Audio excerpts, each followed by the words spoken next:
My rich husband shouted, "You're not a partner, you're an expense." So I left without saying a word. Weeks later, his assistant called me in a panic about his missing invoices. I said, "Try the safe I bought." "Oh wait, you can't open that." I met Fraser in the fall of 2016 in Chicago. He wasn't famous or anything, but in his circles, people knew him. Tech, startups, IPOs. He was a guy who built things and sold them before people even knew they needed them. Back then, I was a freelance designer working on branding and event materials. Not broke, not rich. Comfortable, independent. We met at an event I was working. He was a keynote speaker. I remember the exact moment he walked in. Everyone did. It was like he had a spotlight on him. Confident, charming, and very sure of himself. He complimented the branding I did on the event boards, called it clean but bold. I thought it was just small talk, but he remembered my name. Emailed me later that night with a dinner invite. Things moved fast. Dates turned into weekends away. Weekend trips turned into international vacations.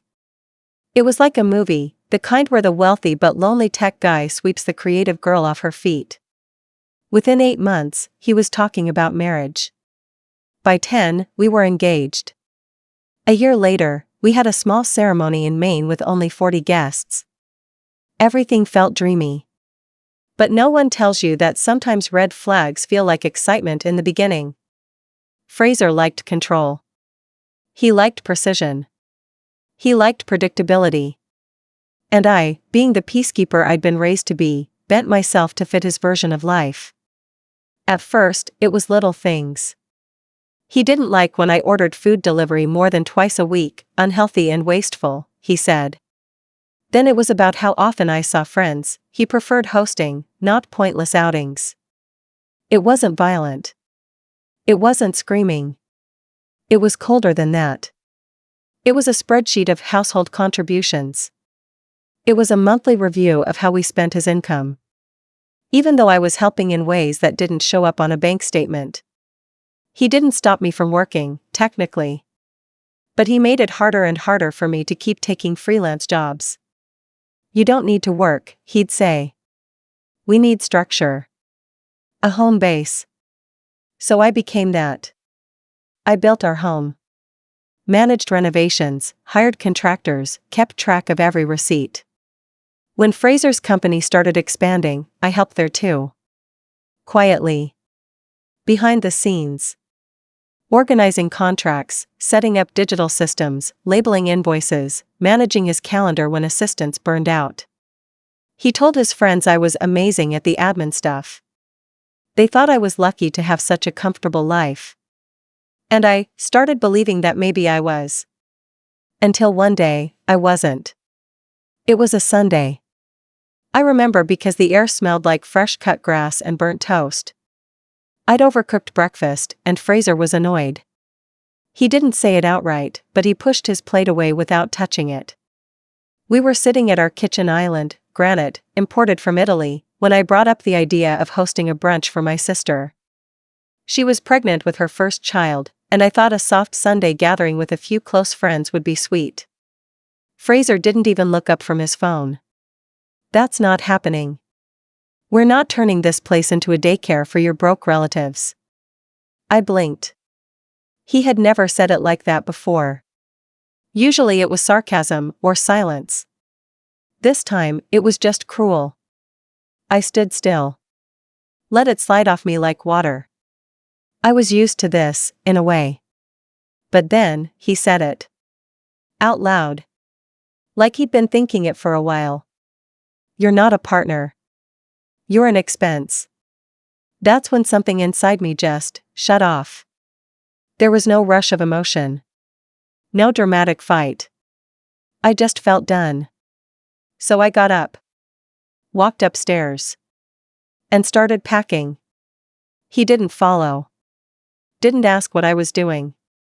Just went back to his emails. I left that day without a plan. Just a bag, my laptop, and the phone he never tracked because he never assumed I'd leave. But I didn't go quietly, either. Because for years, I'd been the one organizing his records. Every invoice, tax form, backup contract, stored, labeled, encrypted. He never even knew how the backup system worked. He thought the safe in the office was just a place to toss USBs and forget about them. He didn't know I bought that safe. Installed the biometric lock. Registered it under my email. Encrypted the data with a key only I had. I didn't do it out of malice. I did it because I knew I was the only one who cared enough to keep things from falling apart. And now, I was gone. I went to Phoenix to stay with my cousin Marlene. Spent my days reading, visiting little coffee shops, and breathing air that didn't taste like tension. I didn't even check my inbox for the first week. Fraser sent 3 texts. None of them said sorry. Then, 2 weeks in, I got the call. A number I didn't recognize. I almost didn't pick up. It was his assistant, Cassidy. New. Young. Probably terrified of him. She was stammering. Hi, sorry, Serena? I was told you might know where Fraser's files are. The invoices and backups from last year? He said they were on a drive in the office safe, but I waited. We can't get into the safe. And the drives are locked. We don't have the password. I smiled. Not maliciously. Just satisfied. Try the safe I bought, I said. Oh wait, you can't open that. Silence. Do you have the key? I do. But I'll need Fraser to call me. Directly. I hung up. I didn't feel guilty. I felt free. Fraser called the next day. He didn't apologize. Of course not. He yelled. Said I was sabotaging him. That I was interfering with a merger. That he could sue. I let him finish. Then I said, I didn't sabotage anything. I simply stopped helping you. You always said I wasn't a partner. So now? I'm not. He went quiet. Then he hung up. 2 days later, I got an email. From his legal team. Not him. They offered a settlement. Called it a consulting fee in exchange for the files and safe access. I asked for twice what they offered. They agreed. Within hours. I transferred the data. Sent over the decryption key. Wiped my hands clean. And moved on. After the wire hit my account, I remembered just sitting there on the small balcony of Marlene's place, staring at the cacti in her backyard. It wasn't even that much money for Fraser. For me, though? It was the acknowledgement. Proof that I wasn't an expense. I was the backbone of his entire operation, and he knew it, even if he couldn't say it out loud. He didn't call again. Not after that. But Cassidy? She did. A week or so after the file handoff, I got a voicemail. Her voice was calmer this time, but it had an edge of something else, maybe regret. Hey Serena, I know you don't owe me anything, but I just wanted to say I'm sorry for calling you like that. I didn't really know what was going on until things unraveled. You were right. Hope you're doing okay. That voicemail stuck with me. Because behind Fraser's success was always someone cleaning up his mess. Before me, it was his sister, then an old friend turned co-founder he pushed out after a disagreement about vision. Then it was me. Now it was Cassidy, probably the cheapest assistant he could hire after making a big deal out of downsizing for growth. But once the people doing the actual work stopped enabling him, that's when things started falling apart. I didn't go back to Chicago. Instead, I rented a small studio apartment in Sedona with floor-to-ceiling windows and more peace than I knew what to do with. I started sketching again. Not for clients. Just for me. There was something therapeutic about turning blank paper into shapes, lines, stories. It reminded me I could still create. That I was still capable. At first, it was all abstract. Sharp lines, layered patterns, lots of deep reds and desert tones. Then I started incorporating more detail. Faces. Hands. A series of pieces inspired by women holding up invisible things, buildings, staircases, men. A local gallery owner visited my studio on a recommendation from a friend of Marlene's. She offered me a weekend showcase. Fraser's face when I used to talk about having my own gallery someday?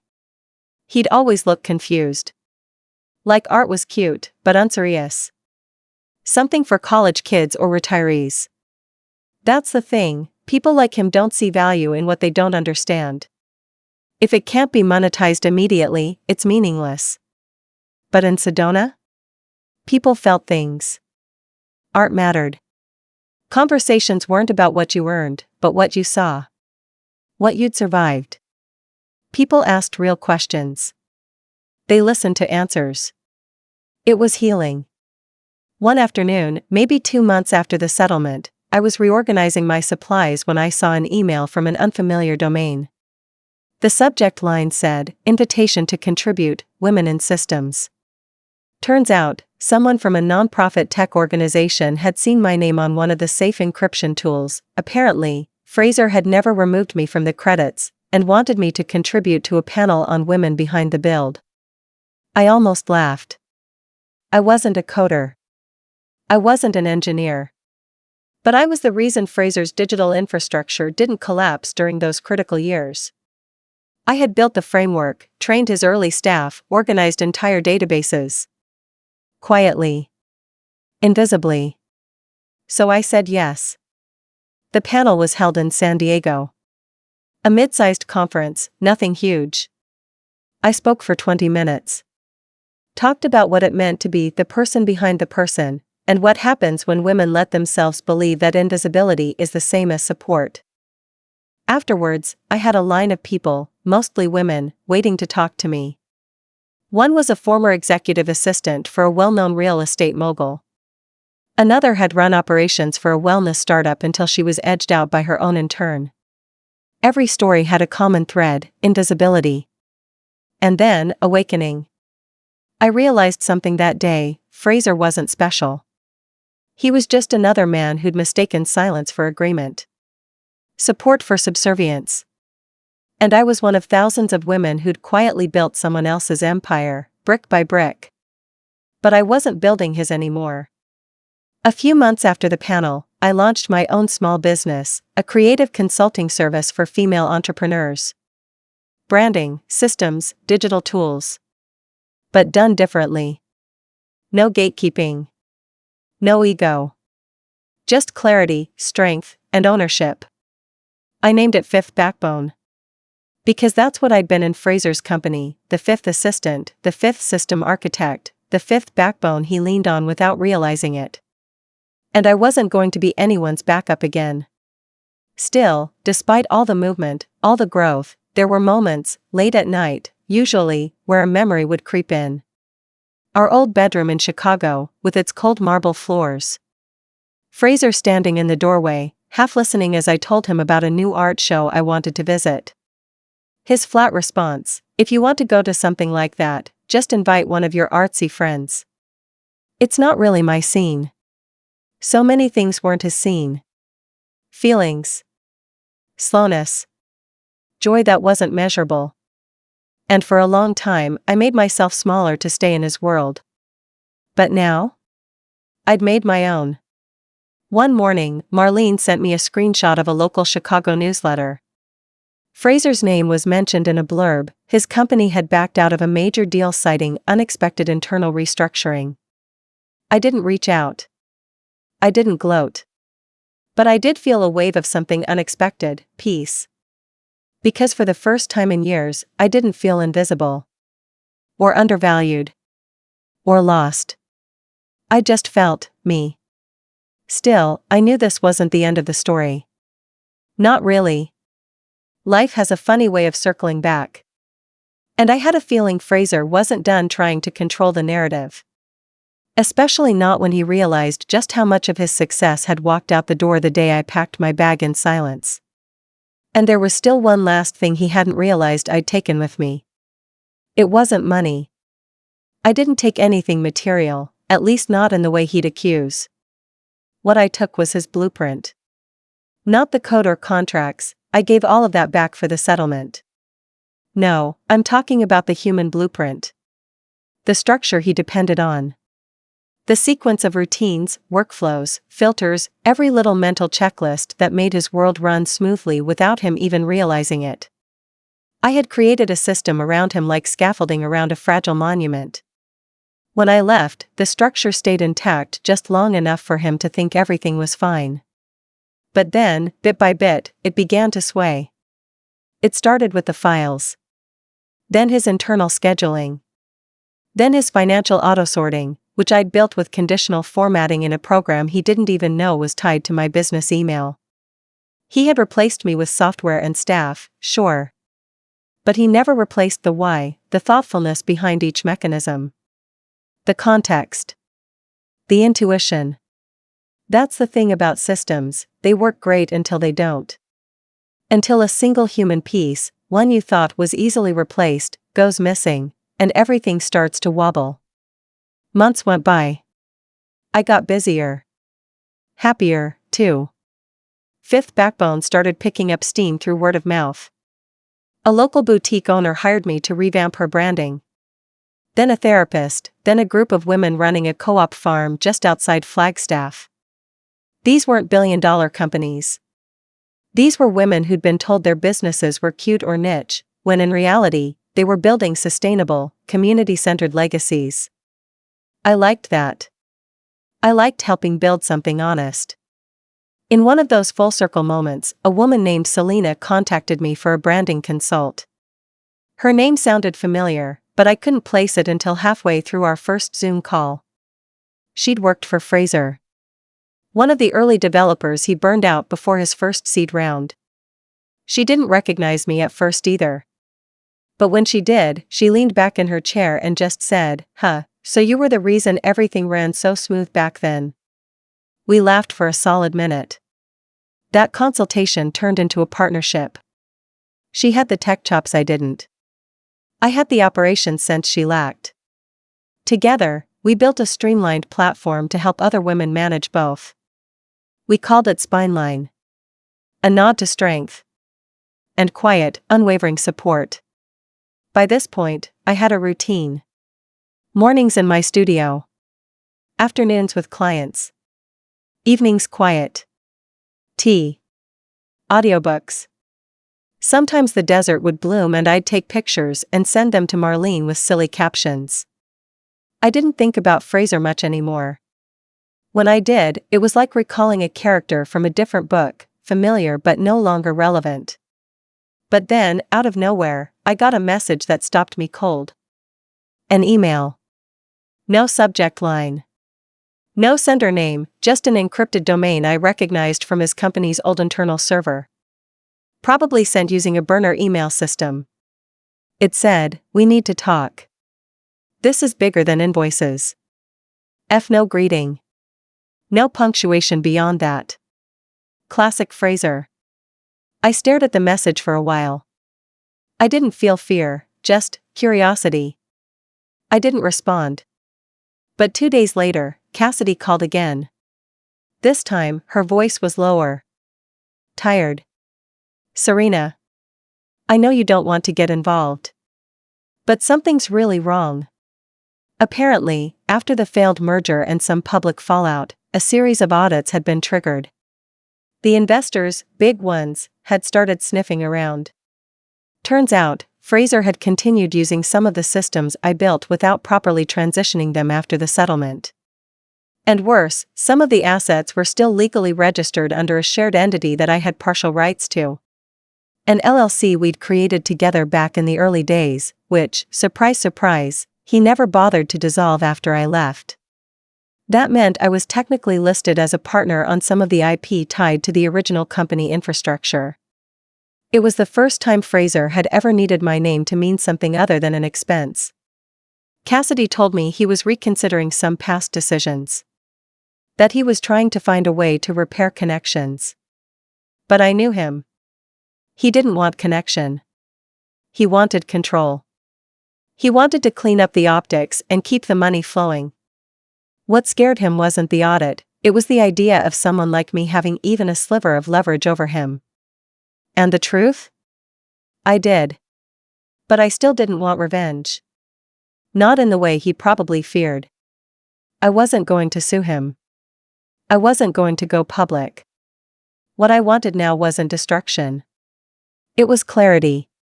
Closure. Truth. So I did something I hadn't done in almost a year. I got on a plane to Chicago. It felt strange walking through O'Hare again. Everything looked the same, those endless moving walkways, the smell of soft pretzels and overpriced cologne from duty-free shops. But I was different. The woman Fraser had dismissed? She was gone. I stayed at a modest hotel in the West Loop. Quiet, clean, minimalist. The kind of place he would have called underwhelming. I loved it. Cassidy had arranged for us to meet at a neutral spot. Not the office. Not the house. A conference room inside a co-working space downtown. I agreed, mostly because I was curious to see if Fraser still had the same smug posture he always wore during meetings. He did. He walked in wearing the same brand of tailored suit.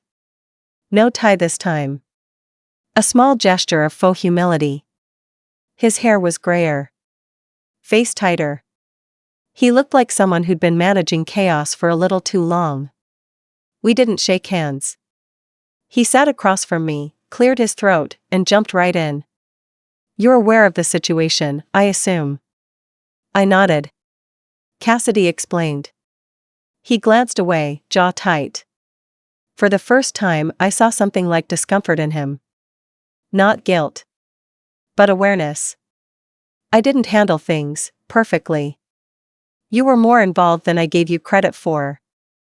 That was the closest thing to an apology I was ever going to get. And honestly, it was enough. I didn't need him to grovel. I just needed him to see it. To admit that what I did mattered. So what do you want? I asked, not coldly, just directly.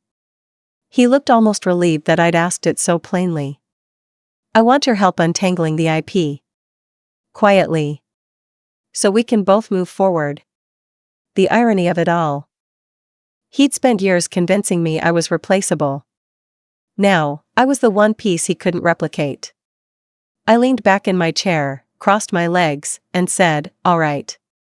But here's how this works. I looked at him, sitting across the table in that overly crisp suit, trying to mask desperation with posture.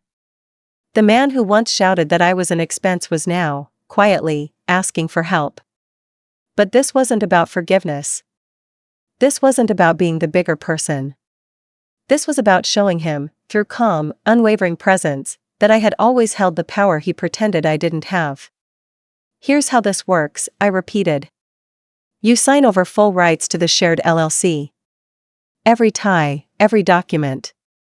I'll help you clean up the mess, privately. No legal drama. But from here on out, your operation exists completely separate from anything I ever built. No gray areas. No accidental reuse of systems I created. His mouth tightened. He looked like he wanted to argue, but knew better. And, I added, you write a statement. Internal use only. For your staff, your board, whoever you've still got left. In it, you acknowledge my role in the company's development. You don't need to go full hero's tribute, just the truth. That I co-created the foundational systems. That I supported operations. That I helped build it. He stared. The silence stretched. That's your price? He asked. That's your second chance, I said. It was quiet again. Then, finally, Fraser gave a slow, reluctant nod. Fine. He didn't mean it graciously, but he meant it. 2 weeks later, the documents were signed. The LLC was dissolved. He made a digital statement on the company's private Slack channels and internal memos. Cassidy forwarded me a screenshot, with a simple message, it's done. It was short. Respectful. Uncharacteristically straightforward. In the early stages of our company's development, foundational systems and operational structures were built in partnership with Serena Levy. Her contributions, while not publicly visible, were critical to our early success. I failed to acknowledge this properly in the past. That changes now. It was the closest thing to public accountability I'd ever see from Fraser. And it was enough. Not because it erased everything, but because it recentered the narrative. I wasn't the footnote in his story anymore. I was the co-author of the opening chapters. And now, I was free to write my own. The final irony? Once the dust settled, once my name was out of his systems and his paperwork and his inbox, Fraser's company began a slow, quiet decline. Nothing catastrophic. Just shrinking. Key staff left. Morale dropped. Projects stalled. Turns out, people don't work their best for someone who forgets they're human. Cassidy found a better job, at a company where assistants aren't treated like replaceable USBs. She and I kept in touch. She even joined one of my women's business circles. And me? Fifth Backbone expanded. Spineline became its own platform. We launched an app designed specifically for women entrepreneurs to manage their own systems, branding, operations, invoices, files. Clean. Intuitive. Smart. It was the exact opposite of what Fraser had built, because this time, it wasn't about control. It was about freedom. One afternoon, over herbal tea at a small cafe in Sedona, Marlene asked me if I ever thought I'd thank Fraser someday for forcing this change. I told her no. I thank me for leaving. Because revenge, real revenge, isn't about destruction. It's about reclaiming what someone tried to take from you, and building something stronger with it. Fraser thought I was just another line item. Now? I was the one writing the ledger. And I closed the book with peace, power, and absolutely no regrets.